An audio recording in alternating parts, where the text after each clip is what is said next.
Hi, everyone. Thank you so much for coming to today's webinar, Cutting Through Complexity, How to Streamline Data Enrichment.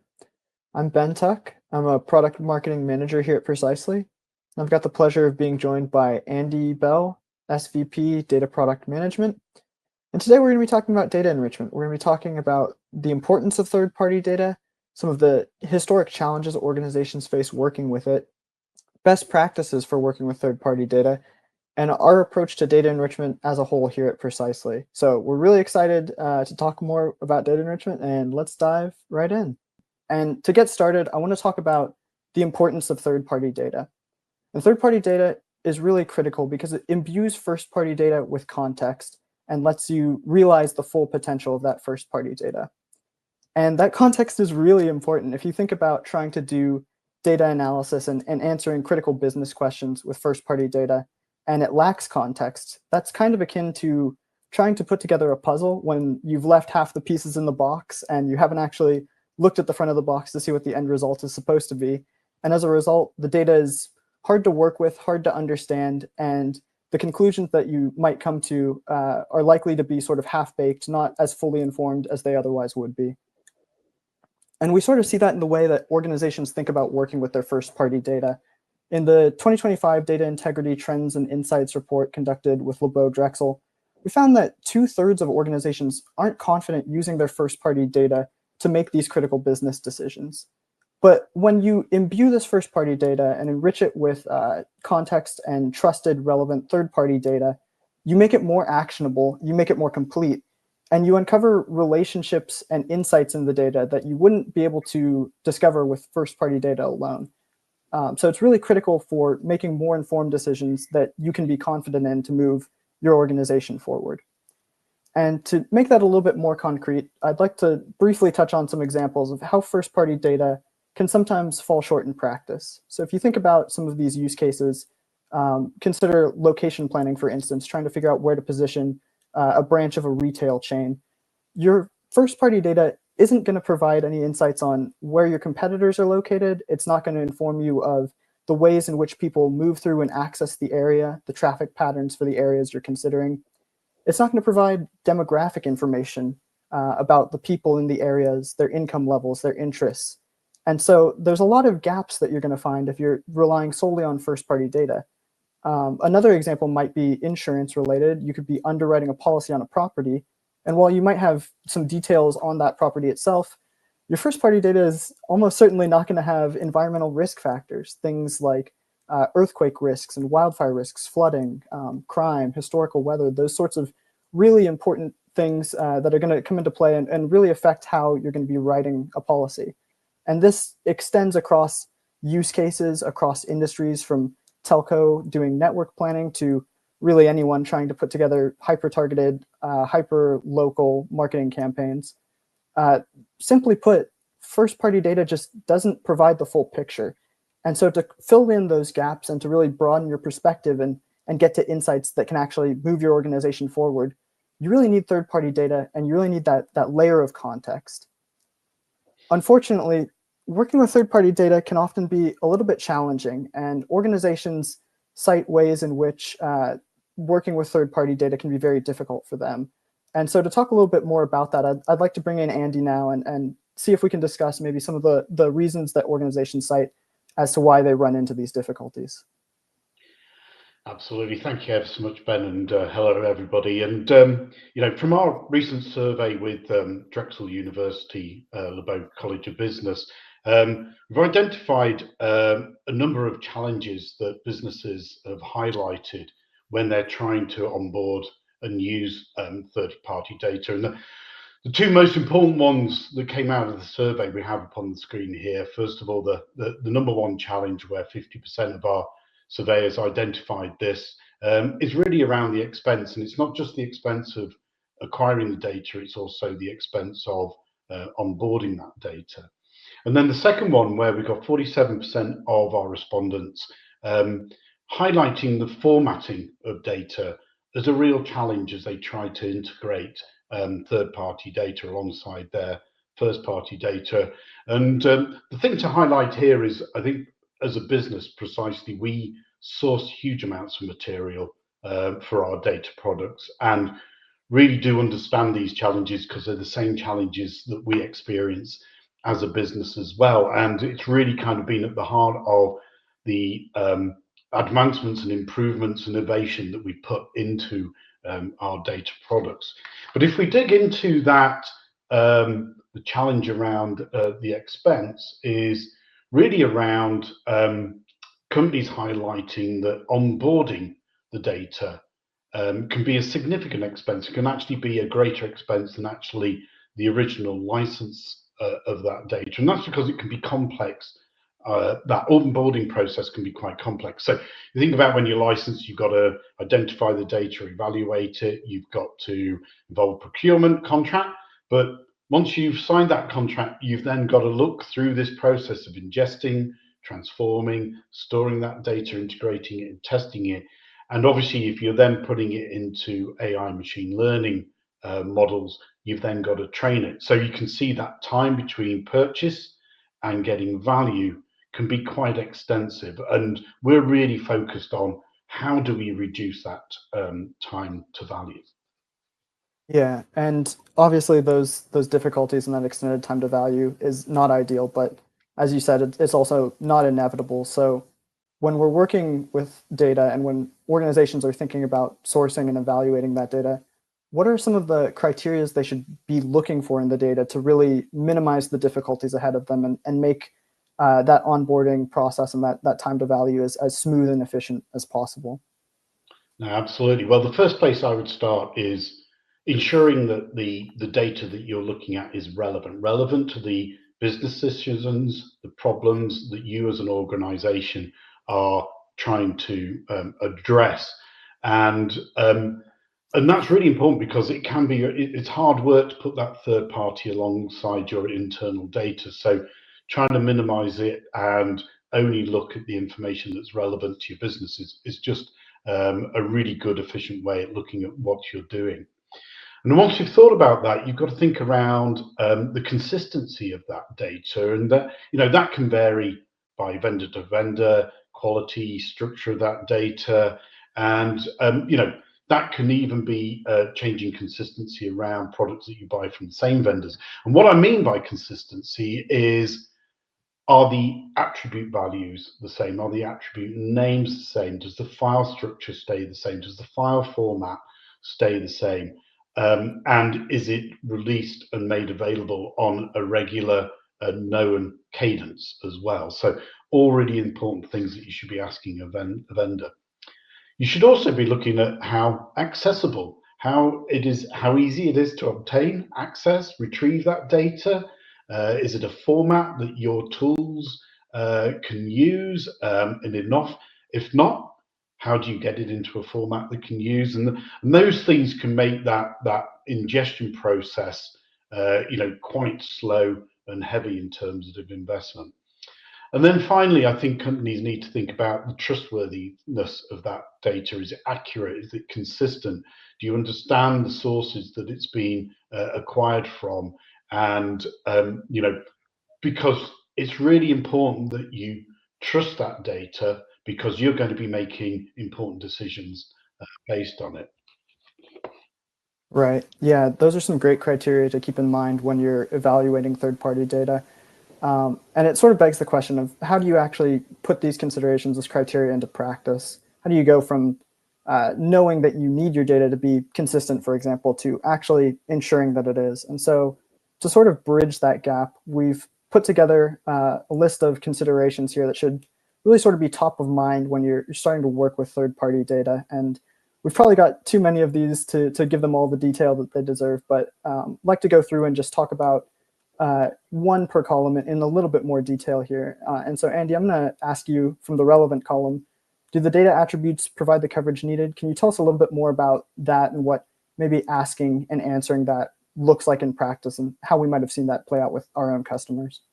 No, absolutely. And I think in the products that we provide, we see that coverage is kind of formed into two questions. First of all, do you have national coverage? So are you getting all the data that you would expect? So are you getting everything for the US? Are you getting everything for the UK? Or are you getting everything for the state of California? And If not, why not? There may be very good reasons why you don't have that national coverage. The other important part of coverage is understanding the fill rates of the attributes, where you would expect every record to have a value for that attribute. You're looking for 100% coverage, but also keep in mind that there are certain attributes. You look at business data and understand, is it highlighting businesses that are publicly owned? Therefore, you wouldn't expect every company to be flagged as one of those. So is the coverage you're getting in that make sense in terms of what you understand the market to be? So put some context around understanding that coverage. Right. Moving along to the consistent category, is the data format standardized? What's the deal with standardization? I know we talked about formatting and standardization being one of the main sort of pain points that people cite. So I'd love if you could give us a few more details here. Yeah, absolutely. And I think you touched on that. Some key aspects. One is consistency is getting the same thing every time at a time that you expect. So that update cycle is really important, but it's around the metadata, the product documentation that you receive all that information. And within that, understanding a consistent file structure, field names. I've always said, the greatest sin a data provider can commit is changing an attribute name without telling anybody. It really is very frustrating. We see it as a consumer of data. We do, that, and understanding that and that process is really important because you're probably going to be setting up some automated routines to bring your data in as you can. Right. And then moving along to accessible here, what's the process for delivering data, ingesting it, and making updates? Why are we so concerned with that? Yeah, well, it kind of goes into that consistency as well. Is Sure. how are you going to get the data delivered? Is it downloaded from a digital site? Is it you can use an SDK? Is it an API? Is it relevant or is it aligned with how you want to consume that data? And then understanding how you know when updates are available and how those updates are delivered. Is it a full refresh or are you getting a change only update? And both of those have pros and cons. And the business, you need to understand what does that mean and what the type of processes and automation that I need to be able to put into place to make accessibility, a relatively low friction area. Right. And then moving along to trustworthy, is the provider transparent about their data? Can it be sampled? Why is transparency such a big deal? It is because you've got to know what you're buying, and that can be everything from go back to the product documentation. Does it include what all the attributes mean? Does it have methodology statements in there? But it's also, I think, around during that, when you're learning about the product, you're evaluating it. Can you get samples so you understand what that data looks like? You can look and feel what it's like. And I think it's also, that becomes part of your evaluation process. Right. Yeah, it makes perfect sense. And so we've talked a little bit about third-party data, some of the challenges working with it, some of the best practices as well. And now I'd like to talk a little bit more about how we approach third-party data and data enrichment as a whole here at Precisely. And so I'm once again going to throw it back over to you, Andy, and ask that you walk us sort of through our holistic approach to data enrichment. Yeah, absolutely. Well, let's start with what are the actual data products that Precisely provides to their customers. And one of the things that you can see is a theme around a location and a location characteristic within this data, but it is still data. And what we do is we organize our products around an address and a property, so identifying the address, the buildings, the parcel, and the attributes of the properties at those addresses. They then talk about the places, the businesses that are located in those addresses. We talk about the streets that those businesses and properties are on and understanding things like one-way streets, weight and height limits, those types of things. Then we talk about the areas that those addresses and businesses are within, the boundaries. So that could be a neighborhood, Could be a statistical geography, postcode, administrative geography. We then talk about the people that live in those areas, the demographics, the types of people that are there, and then we overlay the natural hazards that those properties and businesses are exposed to, so wildfire risk, earthquakes, flooding, those types of things. And the important part of what we do with these products and what we're focused on around ease of use is we connect our data together. And how we do that is by deploying unique and persistent IDs across all of our data assets. The heart of that is the Precisely ID. That's our unique and persistent ID for the address, but it gives access across a whole host of data and makes it easy because you're no longer having to think about potentially complex geospatial processes.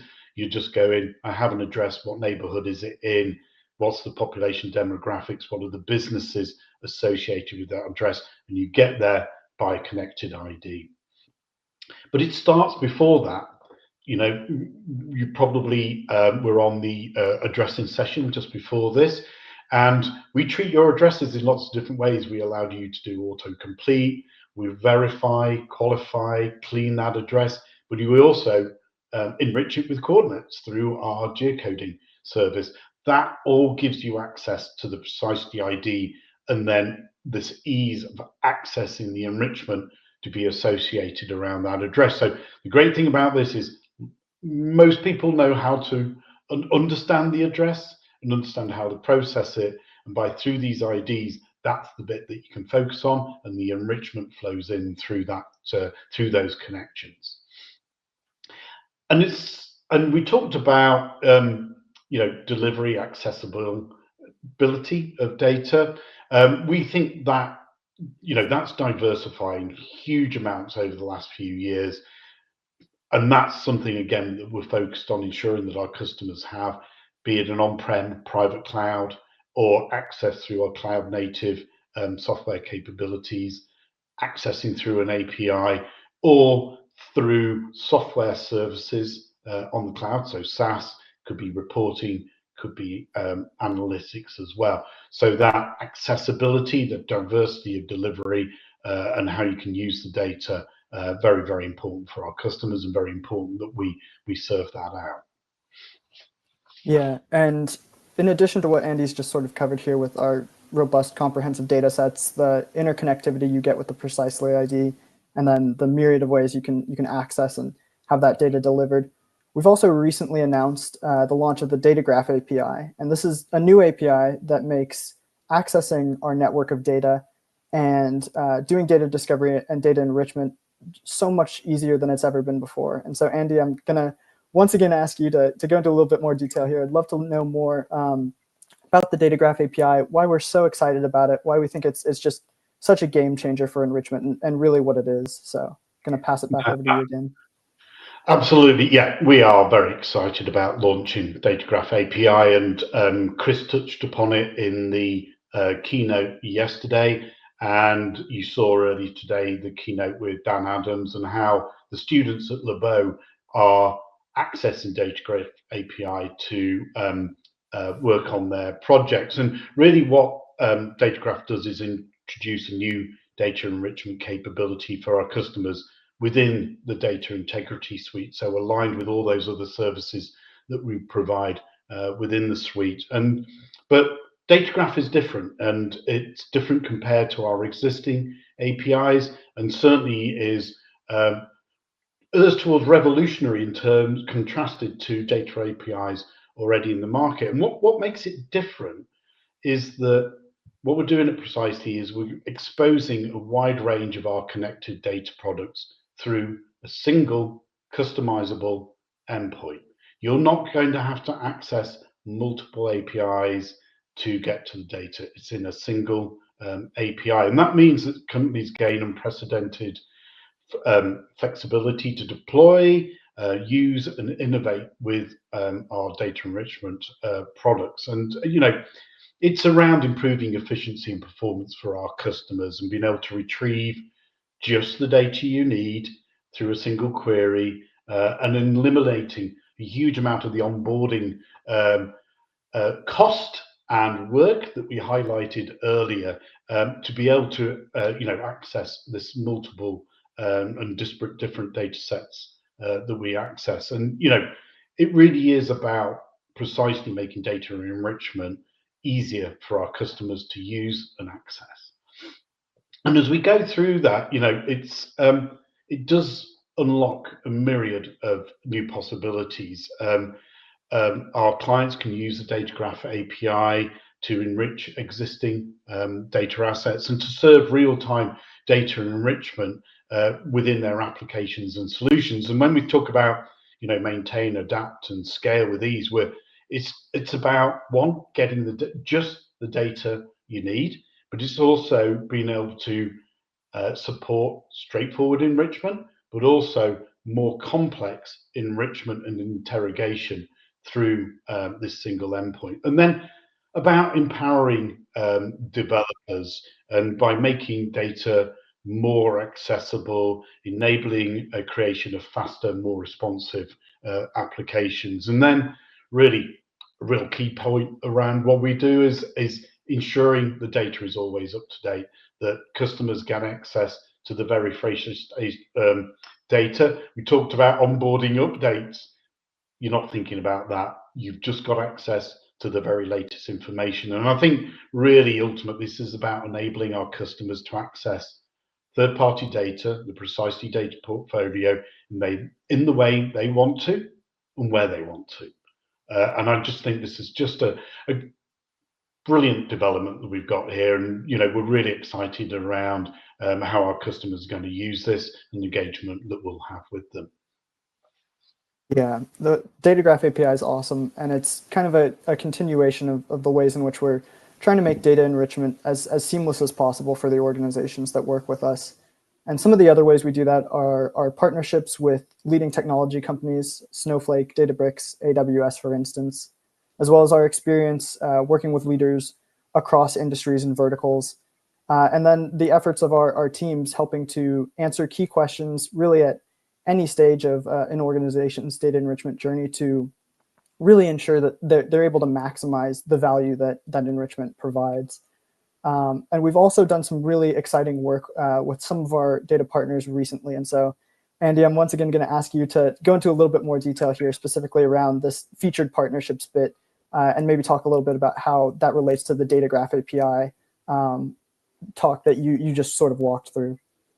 Absolutely, Ben, and I was just sort of laughing to myself around we're piling excitement on excitement. This is great because through the connected data Graph API, what we're now starting to do is start connecting our data out to other organizations. So the two that we've got featured here is, first of all, GeoX. They are an organization that is applying AI and machine learning to aerial imagery to extract out additional property attributes that you don't get via other sources of information. We're connecting to them via our building IDs, and that means that customers will be able to either interact with GeoX and they can come in with their building ID and access our data, or use our building IDs and Precisely ID to access this additional property attribute information.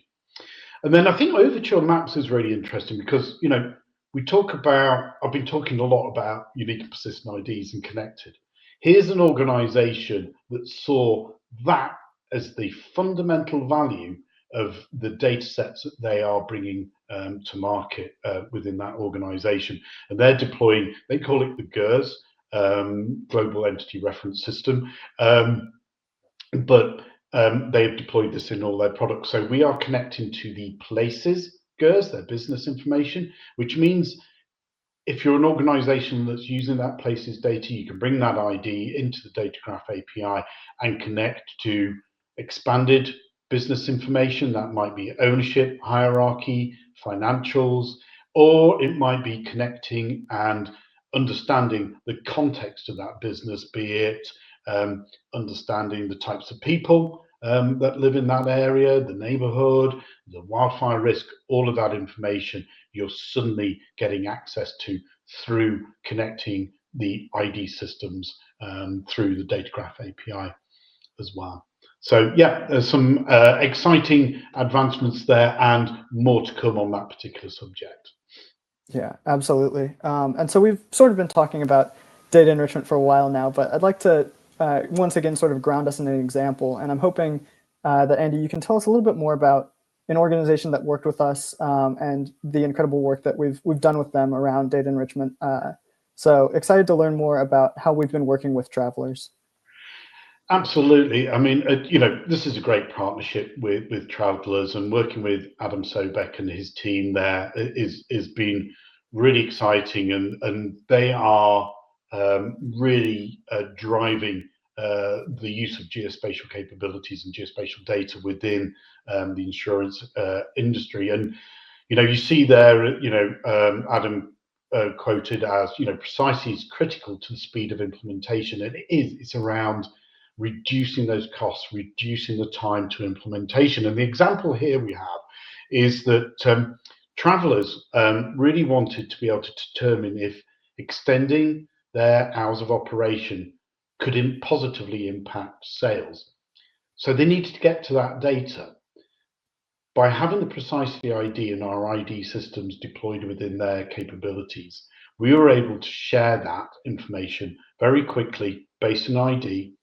It took them hours, not days and weeks, to be able to integrate that data into those systems, and therefore they were able to get to answering that business question far quicker than they would do if they'd had to go out on an evaluation, onboarding, integration, all of those things. We're just making it a lot easier, a lot quicker, and straightforward for Travelers and other organizations like that to get value out of the data quicker. So really efficient use of data enrichment. So really exciting partnership we've had there, and we see it again and again across a whole host of insurance, telco, and financial services and other verticals that we work within. Awesome. Yeah, it's a great story. As we head towards the end of the session, I'd like to quickly run through some key takeaways here and sort of recap and maybe reframe some of the things that we talked about. And so to start, we think it's really essential when you're undergoing your data enrichment journey to choose a partner that's really sharing the commitment to the data in the same ways that we outlined earlier in the presentation, ensuring that the data is relevant, ensuring that the data is accessible, consistent, and trustworthy. And when you find a data partner who shares that commitment to those criteria and can demonstrate to you that they uphold that, it's going to go a really long way in making sure that you are accelerating that time to value and really getting the fullest out of the data. And when we're also considering some of the common pitfalls that we're trying to avoid, as well as some of the best practices, how you go about doing this most optimally, we really find that it's important to take a forward-looking perspective. So not necessarily getting too wrapped up in sort of the initial work to onboard the data, but thinking about how your data enrichment might evolve over time and ensuring that you've got the infrastructure in place and the culture in place to really scale over time, bring in new data sets, link new data attributes, and do more with your analysis so that you can move your business forward, your organization forward in all sorts of ways beyond maybe what you're initially setting out to do. So having the sort of quick win we think is very important, really accelerating that time to value and making sure that you're getting to value as soon as you can, but also not focusing entirely on just the present, but sort of looking ahead to the future and figuring out how you can make this a scalable thing that's going to continue to deliver more and more value for your organization over time. And lastly, I'd sort of like to talk about why we think Precisely is really sort of unparalleled in helping organizations accelerate that time to value and handling data enrichment at any step along the way here. We're a leader committed to the accuracy, consistency, and contextual value of data, a leader in data integrity, that is. And as Andy discussed earlier, we have an expansive network of connected data. So thousands of data attributes, hundreds of data sets, and all interlinked with the Precisely ID and our other unique and persistent identifiers. So making that data as accessible and connected as possible, and really leveling up that accessibility with the launch of the Data Graph API, something that I think you heard us say multiple times we're very excited about. So really sort of doubling down on making this as easy to work with as possible and as efficient to work with as possible for our customers and the organizations that partner with us. And lastly, the collaborative approach that our teams take here and the expertise that they bring to the table, helping organizations move through and answer the challenges that are unique to them and providing really tailored solutions and not being satisfied with just sort of throwing out a one-size-fits-all option, but really making sure that we're speaking to and addressing the unique needs of the organizations that work with us. So that's going to conclude the content for this webinar. Thank you so much for attending. We really appreciate you taking interest in data enrichment and learning more about working with third-party data. We're going to open it up for some questions now. So I'll just give a few moments here for people to get their questions in the chat, and we'll get started answering those.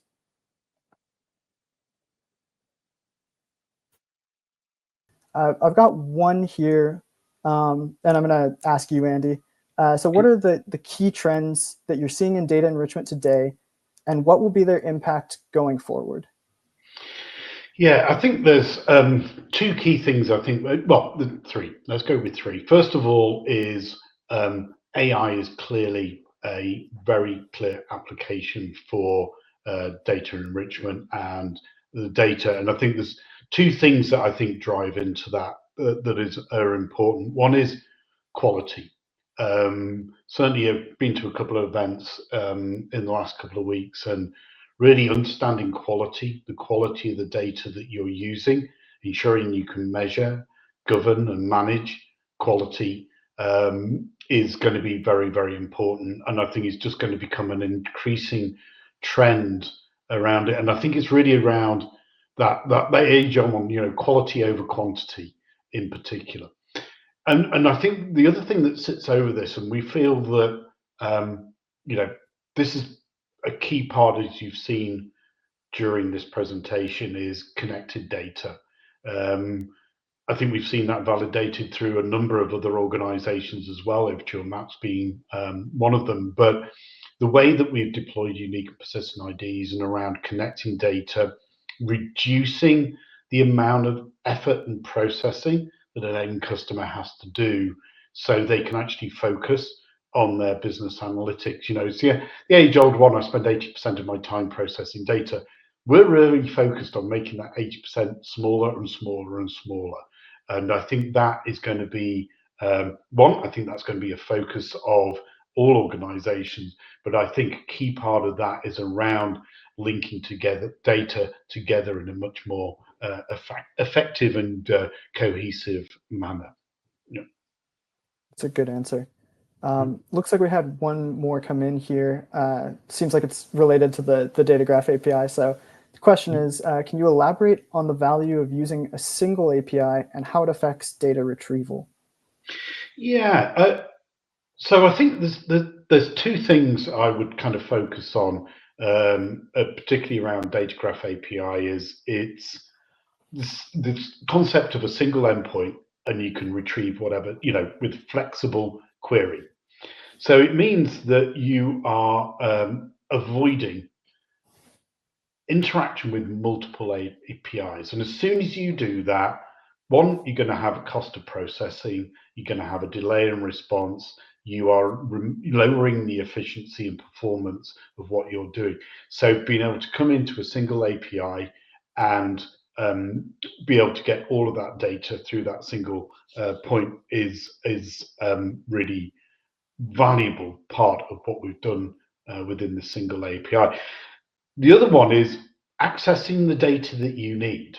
So again, that's around efficiency, cost effectiveness, and performance, because traditionally, most APIs All they do is give you a package of data back. It's fixed. That's what you may only need one variable. So why are you paying for the cost of all of that coming back and holding it? Just get the variables that you need, and the variables that you need for the particular application, because you'll have different use cases, different capabilities, different requirements within the organization. You can set up different workflows to be able to access a different package of data each time. So really around managing costs and efficiency. Awesome. Yeah. I think that's going to do it. It doesn't look like we have any other questions that have come in. So once again, thank you so much for attending the session. We'd love to hear from you, and we look forward to talking with you more about data enrichment in the future. Thank you very much, everybody, as well. And thank you, Ben.